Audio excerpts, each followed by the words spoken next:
అందరికీ నమస్కారం. ఈరోజు సెకండ్ సాటర్డే పిల్లలకి ఎలాగ స్కూల్ లేదు కాబట్టి ఇంక లంచ్ బాక్స్ హడావిడి లేదు కాబట్టి ఈ వారం అనేది ప్రతి వారం చేసుకున్నట్లుగానే పూజ అనేది స్వామి అమ్మవార్లకి చాలా ప్రశాంతంగా పూజ అనేది ఇలా పూజ చేసుకుంటేనండి నా మనసులో ఉండే బాధ భయం అన్నీ తగ్గినట్లుగానే అనిపిస్తుంది. ఎందుకంటే ఈ మధ్యన జరిగే సిచ్యువేషన్స్ అలాగ ఉన్నాయన్నమాట. ఇంట్లోనే కాదు మా బాబుకి మెయిన్ అండి. వాడికి ఏం జరిగిన అస్సలు నేను తట్టుకోలేను.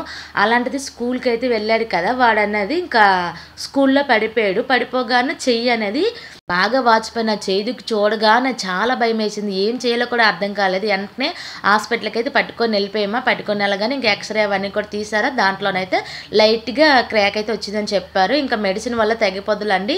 ఇంక దీనికి పిండి కట్టు గట్రా ఏం అవసరం లేదు. ఒక 20 రోజులు రెస్ట్ తీసుకుంటే సరిపోద్ది. 1 వీక్ అయితే నొప్పి అయితే ఉంటుంది. వాపు అనేది ఇంకా 4-5 రోజుల్లో తగ్గిపోద్దులండి ఇంక అని చెప్పారు. 19వ తారీఖు నుంచి ఎగ్జామ్స్ ఉన్నాయి, ఎలా రాయాలా అని ఆలోచిస్తున్నాడు మా బాబు అయితే.